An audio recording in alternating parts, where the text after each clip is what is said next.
Al-Fatihah.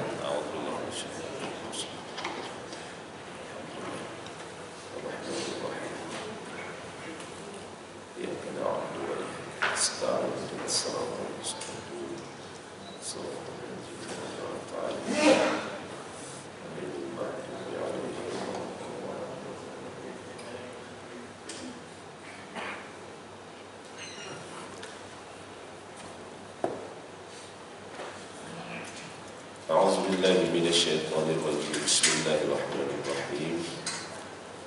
الحمد لله رب العالمين، والصلاة والسلام على رسول الله وعلى آله وصحبه أجمعين. سبحانك لا علم لنا إلا ما علمتنا إنك أنت العليم الحكيم، ولا حول ولا قوة إلا بالله العلي العظيم. اللهم افتح علينا فتوح العارفين، وانشر علينا رحمتك، وذكرنا ما نسينا، وعلمنا ما جهلنا برحمتك يا أرحم الراحمين. رب اشرح لي صدري ويسر لي أمري واحلل عقدة من لساني يفقهوا قولي. السلام عليكم ورحمة الله وبركاته. Alhamdulillah, syukur kerana kita dapat sekali lagi dalam majlis ilmu kuliah subuh kita pada pagi ini, sambungan kepada kuliah subuh yang lepas-lepas. Kita dah lama membincangkan tentang solat sunat, sehingga kita dah masuk hari itu berkait dengan jenazah. Jadi bila berkait dengan jenazah tu banyak jugalah dia punya perbincangan dia. Hari ini kita teruskan lagi dengan salat qada. Apa khabar semua tuan-tuan? Alhamdulillah. Sebelum tu kita berkemah dulu kita punya otot-otot jiwa kita ni. Kita tengok pesanan tubuh kita. Dia kata untuk kita sampai kepada Allah, kita hendaklah selalu bertaubat, menyesal, merasa wal inkisar. Wal inkisar ni maknanya merasa hati kita ni remuk redam, begitu, kerana mengenangkan kesalahan-kesalahan yang telah kita lakukan. Jadi menyebabkan kita jauh dengan Allah. Bagaimana untuk kita hampir semula dengan Allah? Kita kena kembali wal inabah, kembali kepada Allah Ta'ala. Maka dengan sebab itulah, yakni dengan sebab kita merasa duka cita, kita merasa menyesal, sehingga memendam hati kita, mengenangkan kesalahan kita yang lepas. Itulah jalan untuk kita sampai semula kepada Allah Subhanahu wa Ta'ala. Jadi taubat kita tadi sebagai sebab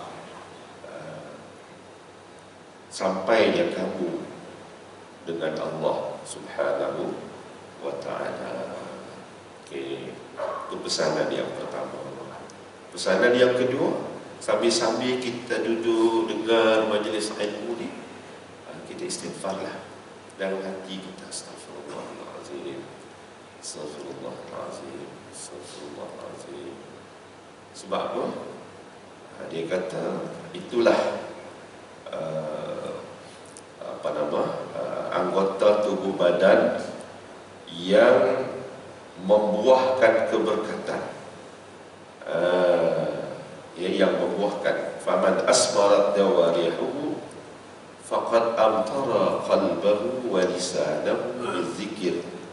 Sesiapa yang anggota tubuh badannya membuahkan berkat, maka sudah tentulah amtara qalbahu, menghujani hatinya dan lidahnya dengan zikir, insya-Allah. Jadi kita kerja yang mudah yang boleh kita buat ialah dengan zikir. Itu dia, ya, dengan zikrullah. Masya-Allah. Muslimin muslimat yang dikasihi sekalian, okey, hari ini kita tengok tajuk berkait dengan qada solat. Rujukan saya ialah kitab fiqh manhaji dan juga irsyad fatwa.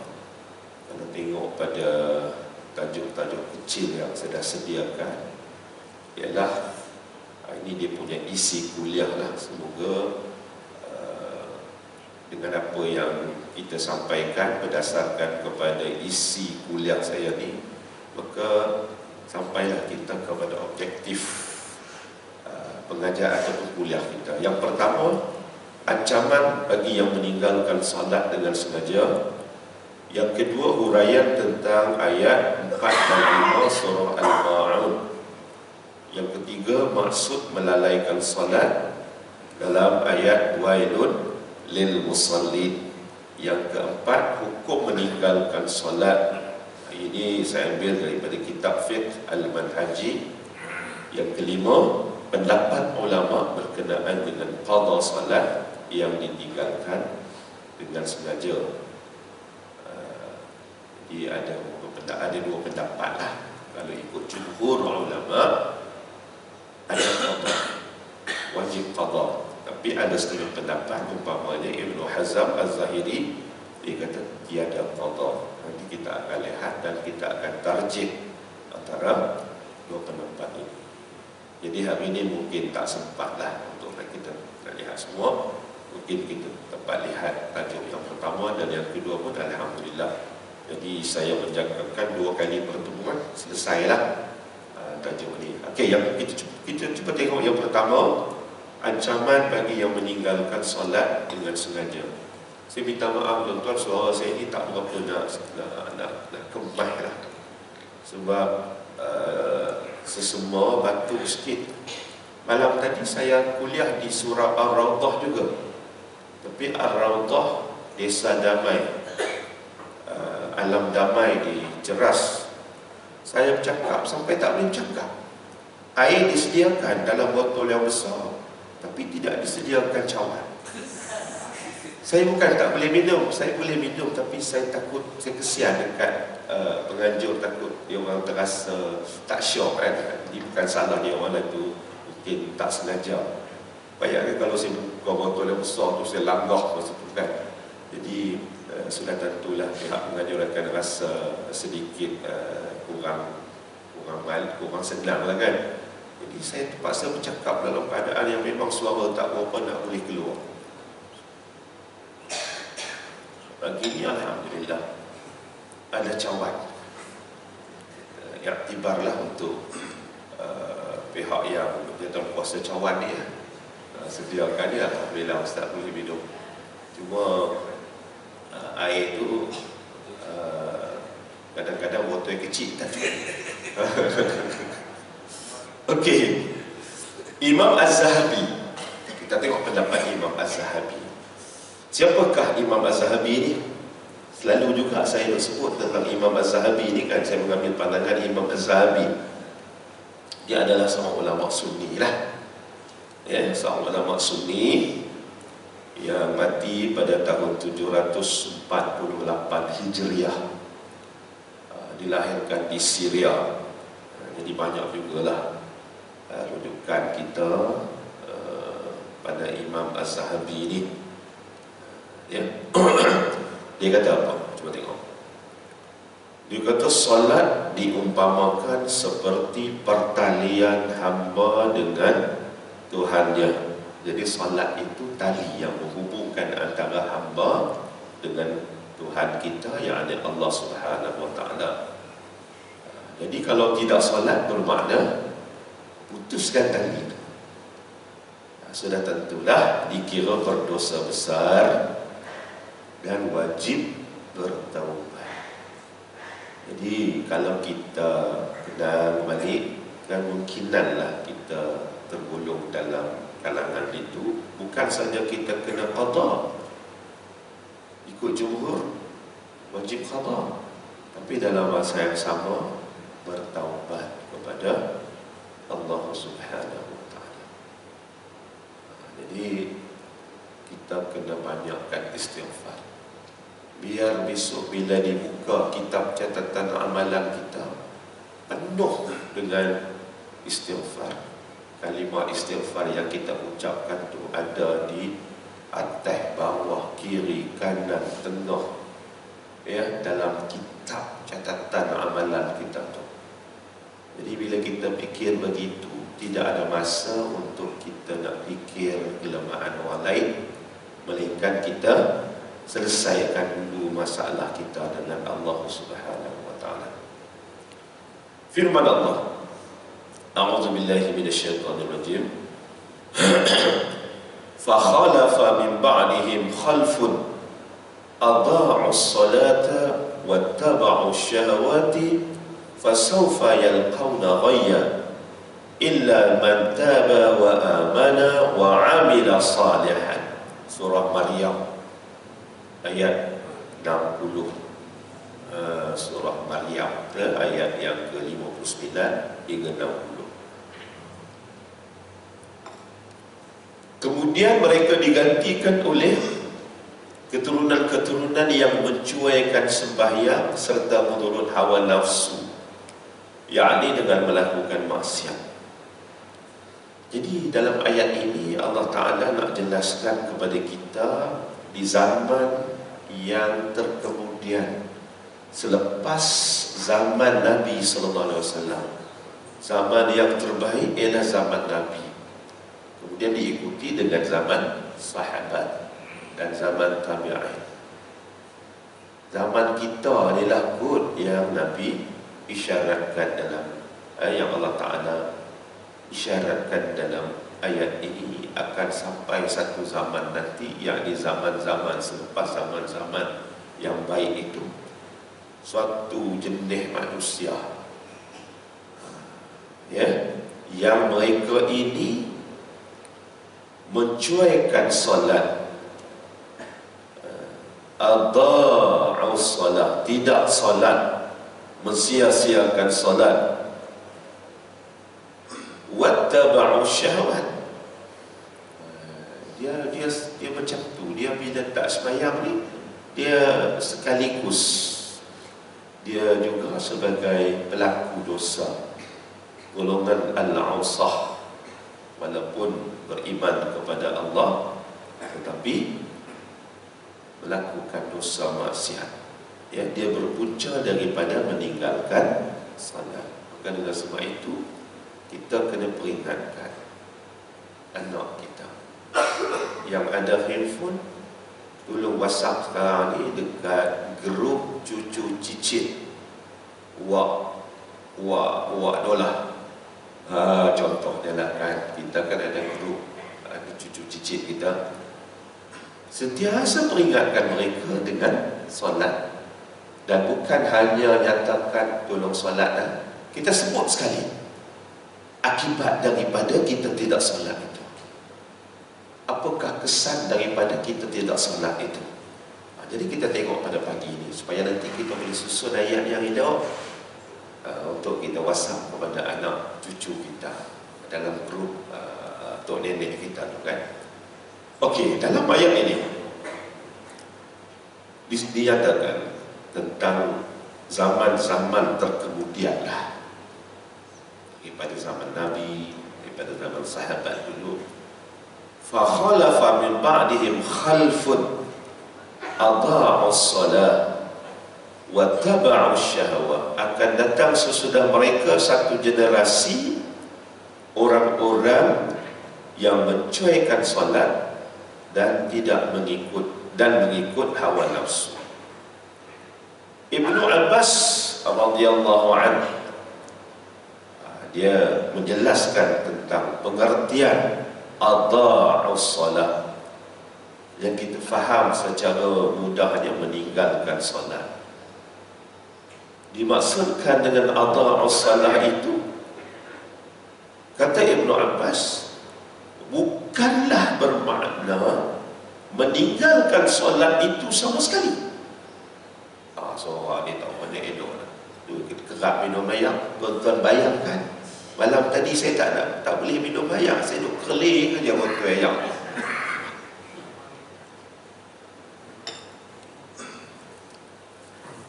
Yang dimaksudkan dengan Allah as-salah itu bukan bererti meninggalkan solat itu sama sekali, tetapi mengakhirkannya dari waktunya.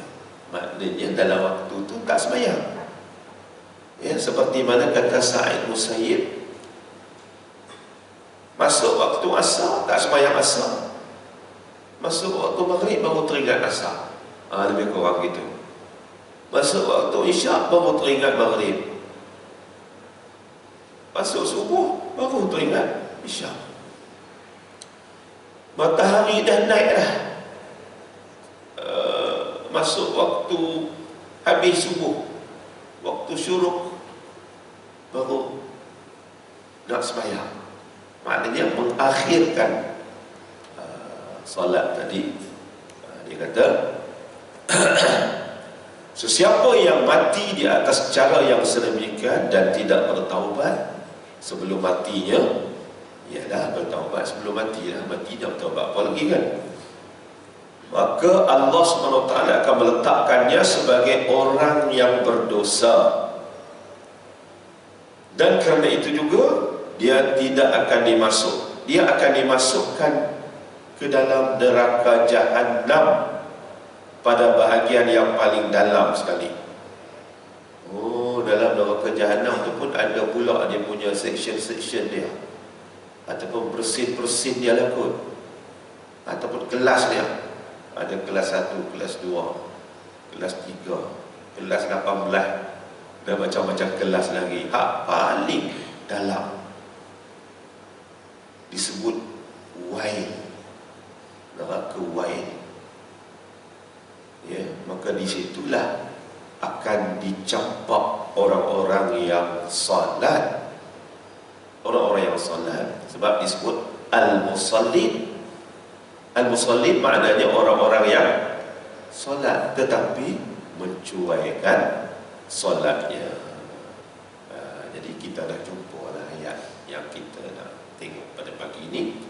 Fawailun lil musallin allazina hum an salatihim sahun. Surah apa? Surah Al-Ma'un ayat 4 dan ayat 5. Cuba kita tengok ayat sebelum tu. Ingat tak? Kadang-kadang main tepuk-tepuk ni tak ingat.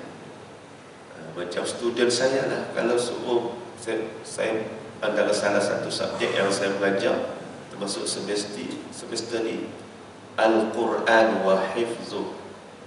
Dia kena hafal 4 surah dah, bukan hafal Quran semua. 4 surah ya, surah Al-Mulk, surah Sajadah, surah Insan, surah Yasin. Jadi dia orang ni nak hafal, saya tepuk. Ustaz boleh tak mula daripada awal? Ya, kena mula daripada awal lah. Sebab apa? Tak kemas dia punya hafazan tu. Yang kemas, dia punya kuda-kuda dia kemas, tepuk tak mana pun dia boleh. Masa PKP hari tu, hafal, saya duduk di rumah, pakai cantik lah, smart pakai. Bawah kain melekatnya, bawah tak nampak kan, pasal online. Jadi pelajar-pelajar saya, dia mana yang nak hafal tu, dia kena tutup mata. Dia kena tutup mata.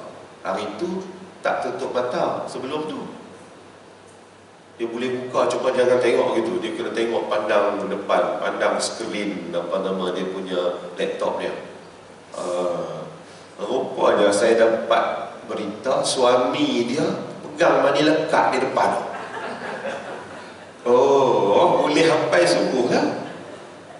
Lepas itu saya dapat idea, tepuk-tepuk. Bila tepuk-tepuk, jenuh lah kan, nak sampai susah lah. Suami dia pasal cari mani lekat.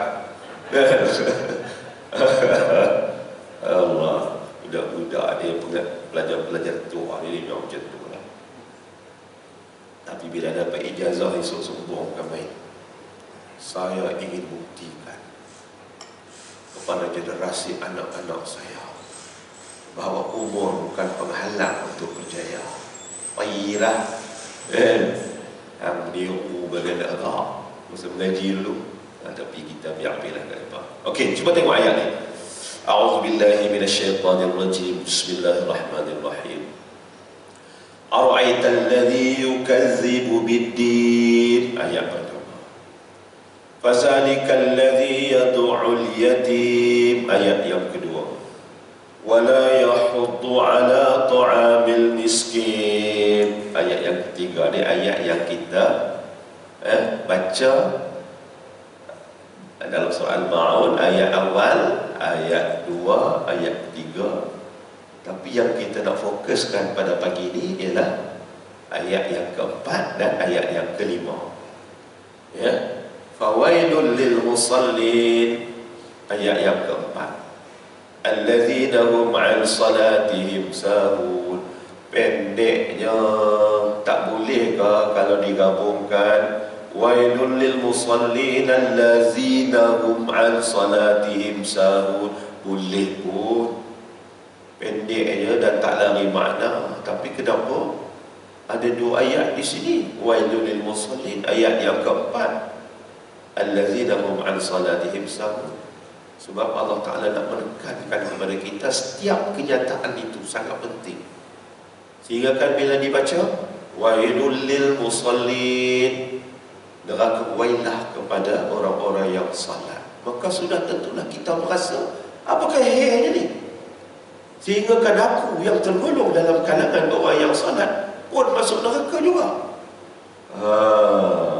Gaya bahasa Al-Quran itu sehingga kita merasakan kita nak tahu apa akibatnya, apa puncanya orang-orang yang salat ini wailul lil musallin dicelakakan oleh Allah Ta'ala, sedangkan al-musallin, golongan yang salat, rupanya allazina hum 'an salatihim sahun. Ya, fawailun lil musallin. Sepatutnya sebut wailun, sudahlah, kenapa disebut fawailun? Dalam bahasa Arabnya disebut huruf ataf, huruf atafa. Maknanya hak kita baca tu, ayat tu, dia ada kaitan dengan hak sebelumnya. Begitu. Kaitan yang sebelumnya apa? Cuba kita tengok ayat pertama tadi. Ara'aital ladzi yukazzibu bid-din. Macam Allah Ta'ala tanya kita, apa pernah tengok tak? Lebih kurang itulah bahasa orang Bukit Mahkota ni. Orang-orang yang mendustakan agama. Ad-din juga bermaksud hari kemudian, hari akhirat. Jadi orang-orang yang berdosa ni ialah orang yang tidak percaya kepada hari akhirat. Sebab dia buat ikut suka dia. Ya, dia tak peduli akan kesan daripada perbuatannya itu. Siapakah mereka? Disebut dalam ayat tadi. Pertamanya ialah apa dia? Cuba tengok mafhum ayat tadi. Ara'aital ladzi yukazzibu bid-din fazalikal ladzi yad'ul yatim. Orang yang menzalimi, yang mengherdik anak-anak yatim. Jadi anak yatim kita kena jaga. Yang keduanya, wala yahuddu ala ta'amil miskin, tak bagi makan orang miskin. Jadi orang miskin kita kena jaga. Ya, lebihnya orang miskin ni dia mudah masuk syurga berbanding dengan kita. Kita hak mengepak ni, kaya ni, wah, rasa sebab kaya sangat dah banding dengan orang miskin. Tapi Allahu Akbar, kalau saya tahu tadi saya sebut 100 plus. 100 plus ada. Tapi tak boleh lah kita nak boykot lah. Dia cerita cucu saya ni cucu sulung dia autism, yang dia reti makan pizza. Beli tak boleh beli sekeping sebab adik nak tumpang sama. Sekali order RM46. Parah. Atau dia bagi saya tu apa, nak makan pizza, order lah Domino. 2-3 hari ni masalah. Tak order. Kalau order juga tak pasal order malam-malam, jiran tak nampak. Carilah, dapatlah pizza Pakistan. Anak cucu saya ni dia tak makan. Dia tak mau, dia kata tak sedap. Dia no. Dia budak autism ni dia tak boleh. Dia kalau satu tu je lah. Dia tak boleh banyak-banyak macam kita nak cuba yang tu, nak cuba yang ni. Dia kalau dia makan yang tu, dia tu je. Dia makan pizza dengan pasta, macam mie apa semua dia makan lah.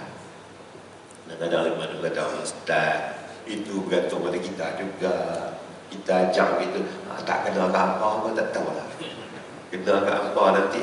Bila dia merengek minta pizza, takkan kita nak biar? Suruh tu Umi dia buat pizza, mana dia reti, lempiang mana reti lah. Oh, saya buat lempiang bagi kat dia, mana dia nak mau ya? Okey, cerita ujuk tu nak bagi hilang kantuk, ujuk. Di kaedah psikologi mengajar ni pun kena belajar juga, kena buat juga lawak bodoh nak bagi hilang mengantuk. Tapi kalau dah mengantuk, dia ahli kelab kaji manis ni, main macam mana pun, lawak macam mana pun dia kena gelap. Jadi orang yang melakukan solat tadi, orang yang melalaikan solat tadi, bila dikaitkan dengan yang sebelumnya, samalah dengan jenayah orang yang menipu tadi, yang menipu agama tadi, yang tidak percaya kepada agama tadi, yang tidak menyantuni anak yatim, yang tidak bagi makan kepada orang miskin. Ini kesalahan, kejahatan yang dilakukan kepada manusia. Sedangkan yang ketiga, kejahatan ini dilakukan kepada Allah, yaitu mencuaikan perintah Allah, yakni salat kepada Allah Subhanahu wa taala, menyembah Allah Subhanahu wa taala. Maka dengan sebab itulah sangat besar kemurkaan Allah kepada al-musallin, kepada orang yang salat juga, tetapi salat dalam keadaan dia mencuaikan salatnya. Muslimin muslimat yang dikasihi sekalian, satu lagi saya nak tarik perhatian muslimin muslimat tentang dalam ayat ini disebut fawailun lil musallin, celakalah, neraka wail lah. Tak tahu lah istilah apa lagi yang nak tak disebut yang sesuai dengan orang yang mencuaikan solat. Fawailun lil musallin. Pada kesalahan-kesalahan yang lain, ketika mana Allah Ta'ala nak mencelakakan orang yang berdosa itu, biasanya disebut yauma izin. Contohnya dalam surah surah At-Tur, disebut fawailun yauma izin lil mukazzibin. Surah At-Tur ayat 11, fawailun yauma izin lil mukazzibin. Ada perkataan yauma izin di tengah-tengah tu. Fawailun sama juga tadi, fawailun lil mukazzibin. Lil mukazibin ini orang-orang yang mendustakan agama, mendustakan hari akhirat dengan melakukan kejahatan dosa kepada Allah Ta'ala. Jadi suatu hari nanti siap kamu. Itu dalam bahasa kita lah. Kerana kedurjanaan kamu tak ambil peduli dekat perintah Allah Ta'ala ni, kamu mendustakan agama, satu hari nanti hang siap. Bila? Hari akhirat. Hari akhirat nanti. Ya, jadi maknanya orang yang melakukan kesalahan, Allah Ta'ala ancam dia, satu hari nanti jaga kamu. Yang ini di hari kiamat nanti akan disiksa oleh Allah Ta'ala dalam neraka. Neraka di mana? Akhirat. Tapi dalam bab salat ni tidak ada perkataan yauma izin. Fawailun lil musallin. Allah Ta'ala terlepas pandang, terlupa nak tulis yauma izin. Maha suci Allah lah daripada bersifat begitu. Yang Allah Ta'ala bagi dekat kita tu yang tepat lah. Jadi ulama tafsir mengatakan bahawa ayat wailul lil musallin itu datang kepada kita dalam keadaan yang tidak dikaitkan dengan masa yauma izin, tidak dikaitkan dengan akhirat. Bukan bermakna ya hang tak sembahyang, hang jaga di akhirat nanti lunyai hang. Tetapi bagi orang yang tidak salat ini, bolehlah kita sebut begini untuk memahami ayat tadi. Maka kecelakaan yang besarlah bagi yang melalaikan salat, yang tidak disebut suatu hari nanti. Makna ayat itu secara umum, bukan bermakna Allah Ta'ala akan celakakan dia di akhirat sahaja, tetapi sekarang juga semasa hidup di dunia mereka akan musnah di dunia, tidak perlu tunggu di akhirat pun. Masya Allah. Tuan, besar kesan bila kita mencuaikan solat ini. Kita ni alhamdulillah, alhamdulillah. Lihat saya duk perhati, tengok ni kira merpati surau Ar-Rawdah ni. Merpati surau Ar-Rawdah ni macam merpati Masjid Madinah, Masjid Mekah lah. Dia berulang balik daripada rumah ke masjid. Buka tu saja duk tengok. Ini tuan-tuan ni alhamdulillah. Ya, merpati masjid, merpati surau Ar-Rawdah. Teruskan menjadi merpati. Ulang balik. Balik rumah saat dua-dua anak mari ulang. Ya. Orang yang telah Allah Ta'ala ikat hatinya dengan masjid ni, Masya Allah.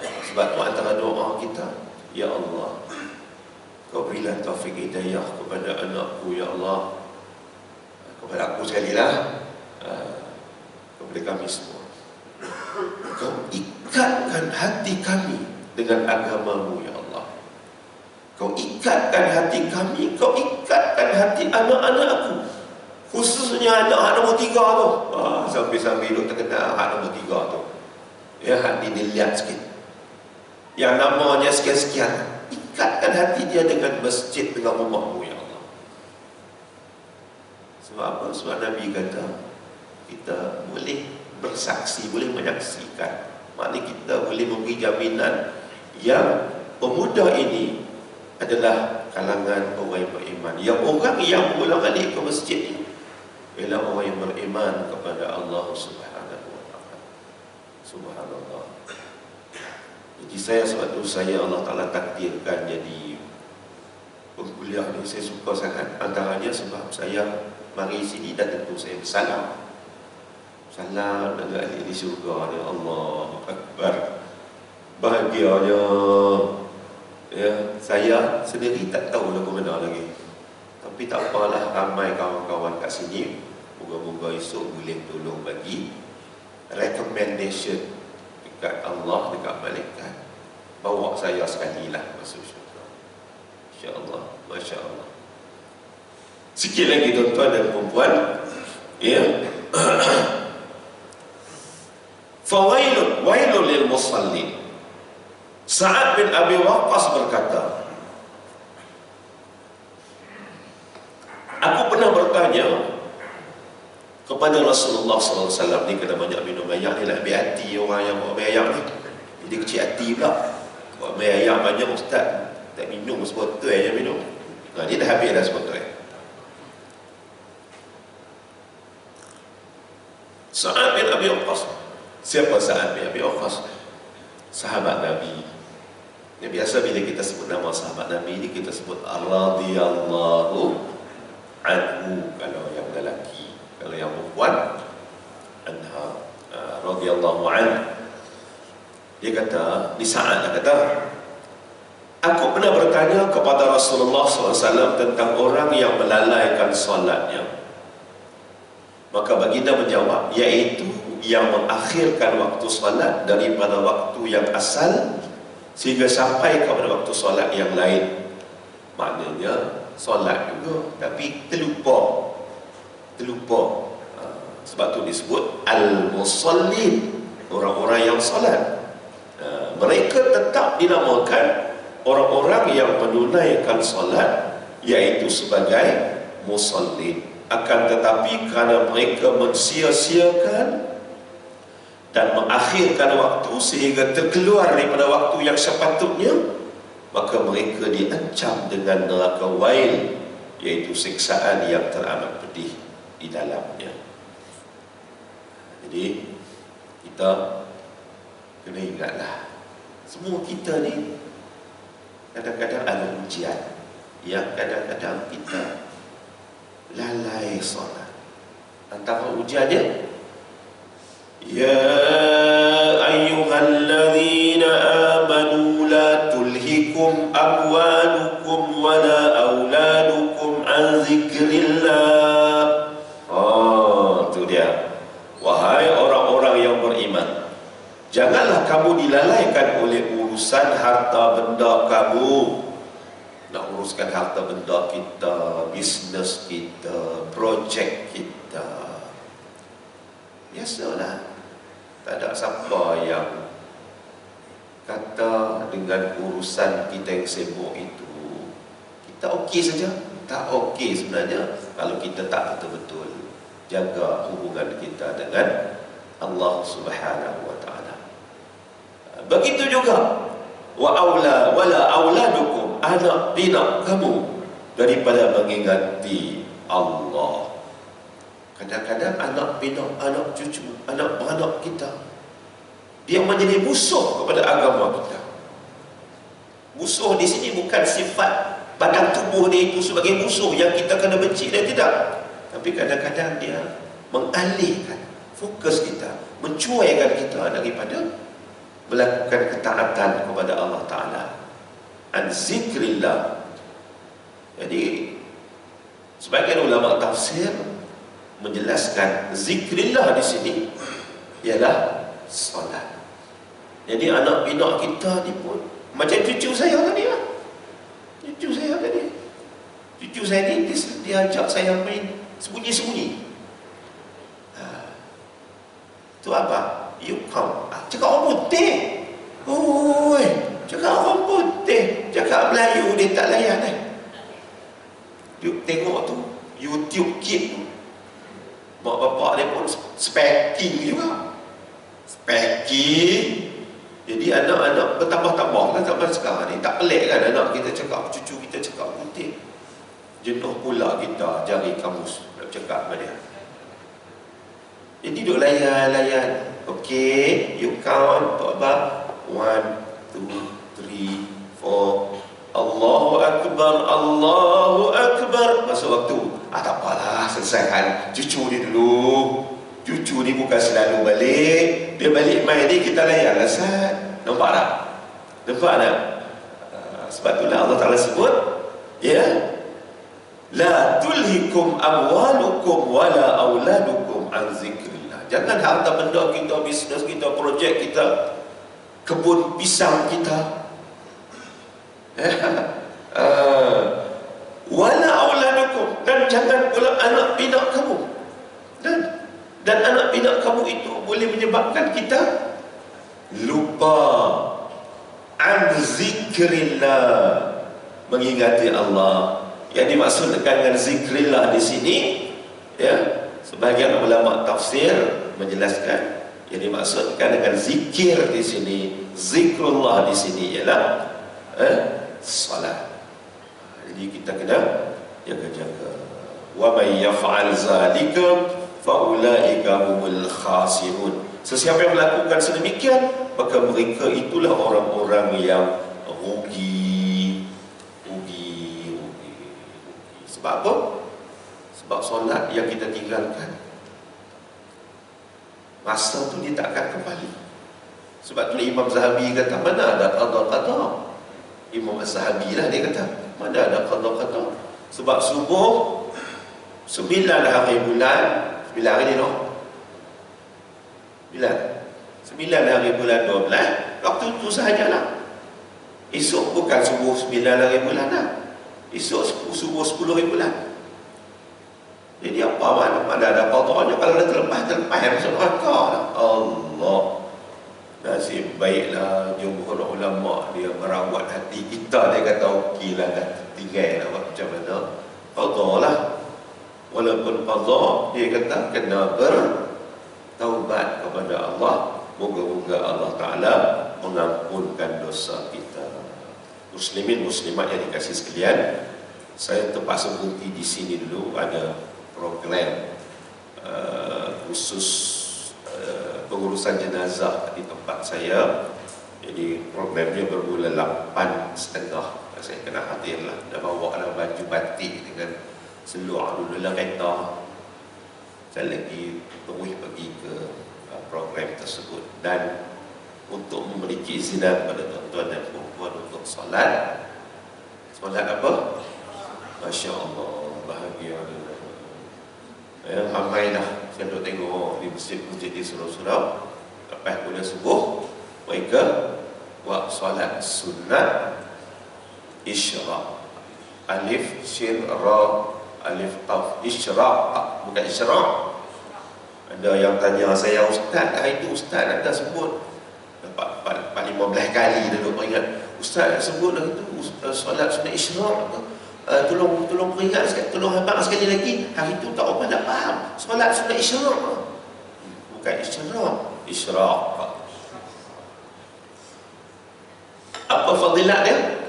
Kena ingat fadilat, bahawa ada steam nak buat. Fadilat dia, pahala dia, ya Allah, pahala dia sama dengan pahala haji dan umrah yang Nabi sebut sempurna, sempurna, sempurna 3 kali. Tambah, tak mau lagi, memang fikir atau apa nak betul. Nabi sebut tambah, sempurna, sempurna, sempurna. Maknanya pahala seperti mana orang yang haji secara sempurna, yang umrah secara sempurna, hanya dengan 2 rakaat. Silakan tuan-tuan, kita berhenti di sini dulu. Kita tangguh dengan tasbih kafarah dan suratul As. Subhanakallahumma wa bihamdika, asyhadu an la ilaha illa anta, nastaghfiruka wa natubu ilaik.